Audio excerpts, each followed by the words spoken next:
Thanks, Acting Speaker. And I enjoy following the member for Hawthorn, and he should get his facts right. He should come out to Thornhill Park.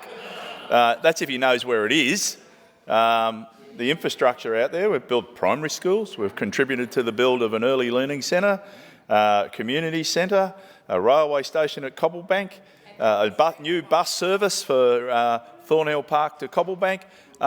There's a hell of a lot going on out at Thornhill Park, and I invite the member for Hawthorn to come out and I'll buy him a cup of coffee at the shopping centre out there. So hopefully if he's got a bit of spare time and avoiding any future legal cases, he could come out there and spend some time with us, and I welcome him. But I rise today to contribute to the Entities Legislation Amendment, Consolidation and Other Matters Bill 2025, and of course this bill reduces the double handling and the needless duplication across the government. It will clarify public sector roles and responsibilities, and it will ensure clear governance by streamlining reporting requirements. And of course I listened to the Leader of the Opposition in her contribution, and she stated only publicly and also today that budget repair and reducing debt is her top priority.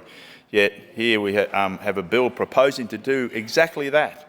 And unfortunately she couldn't bring herself to say that she supports the bill, although, interestingly enough, the member for Hawthorn said that they support the bill. Of course, the lead speaker for the opposition said that they wanted to move some amendments. So what exactly does the Liberal Party think they stand for the two-faced approach that they have, speaking about reducing waste and cutting costs while in the next breath not supporting an endeavour by the government to do so through this bill. Of course, Acting Speaker, we are committed to ensuring that our public service is focused on the needs of Victorians, and because we're building quality public schools. I'm at Thornhill Park to remind the member for Hawthorn, and just in the last 2 weeks I was out at the opening of the two newest schools in my electorate, and that's Coolor Secondary College at Cobblebank and Murrum Primary School in Weir View. So they're just two of the schools. And I did want to pick up on what the member for Tarneet was talking about in his contribution about school builds in his electorate and in my electorate. I think he said he's had 7 schools built in 7 years. I know I've had 5 new schools in 7 years, and I've got to remind the opposition that out of the 100 new schools that the Labor government, the Andrews Allen Labor government has built, 30% of those have been built in the western suburbs. So, previously they've argued that we've neglected the west. This is only one example of what we've done, let alone the health facilities that we've built. And I've just got to commend the member for Footscray on the build of the beautiful new Footscray Hospital officially opening tomorrow. It's one of the most exciting infrastructure builds probably in this state, but certainly in the western suburbs. And being a boy from the western suburbs and knowing the old Footscray Hospital, it's a joy to actually go through that new hospital complex, but also just to drive past. And the excitement in the western suburbs is palpable about that new hospital. And thank the member for Footscray for her advocacy. It's just an amazing outcome, so I thank you. Of course, some of the other things that we've done in regard to cost of living, again, another great initiative, the free public transport for under 18s, and of course the free public transport for seniors on weekends. And these are just some of the things that our government is committed to in regard to improving the life of Victorians. And of course, those opposite have so far announced at least an $11.1 billion in unfunded commitments, freezing government fees, changes to stamp duty for first home buyers, repealing the ESVF, abolishing the short stay accommodation levy, and introducing a payroll exemption for high fee non-government schools. But let's make it clear, we're doing this in line with the Silver review, and many contributors have referred to that. We're not cutting frontline services. We're totally committed to our frontline services, and we're not like the opposition. We will never cut frontline services. And I know, as being the previous Secretary of the Ambulance Union, the battles that we've had with the Conservative governments in past years in regard to cutting frontline service, and in my industry, the ambulance industry, was heavily reduced by their efforts. We're not closing schools, we're not closing hospitals, and we are not privatising essential services. And again, the opposition did that some years ago, and in particular in the communications centre for the ambulance service. Of course, the changes proposed by this bill are sensible, and they support the government's plan for responsible fiscal management without frontline cuts that hurt Victorians and our families.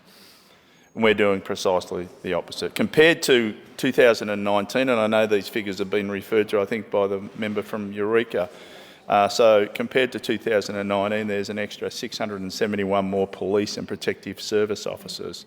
That's an increase of 4.1%. There's an extra 3,819 teachers in our government school system, and that's an increase of 9%. And of course, there's an extra 10,282 more nurses and midwives.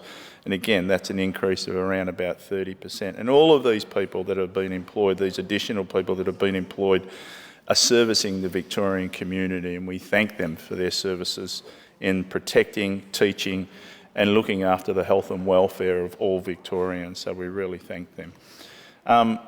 As mentioned, these are sensible measures designed to implement budget savings and reduce the duplication of work across government, and we are looking to make the work of government more efficient and without cutting and hurting, as I've said, our frontline services, unlike those opposite if they were to ever get back into government. Of course, we're integrating the Recycling Victoria into the EPA, which consolidates their functions under a single primary regulator and program interface, and instead of dispersing regulatory oversight across multiple separate bodies. Victorians expect and deserve a system that is streamlined and it's accountable and it's efficient. And these reforms deliver exactly that. And by reducing the number of regulators and eliminating fragmentation, we're creating a clearer, stronger governance structure and making targeted, responsible changes where necessary to reinforce the capabilities. And it sharpens the oversight and strengthens the integrity of these bodies and their processes. Of course, the transition of the Victorian Environmental Assessment Council, statewide environmental assessment and advisory scope into the Commissioner for Environmental Sustainability. And of course, that will be supported by the Department of Energy, Environment and Climate Action, and that just makes sense. It creates a clearer, more integrated model for environmental reporting and assessment, and that is headed by the same Commissioner.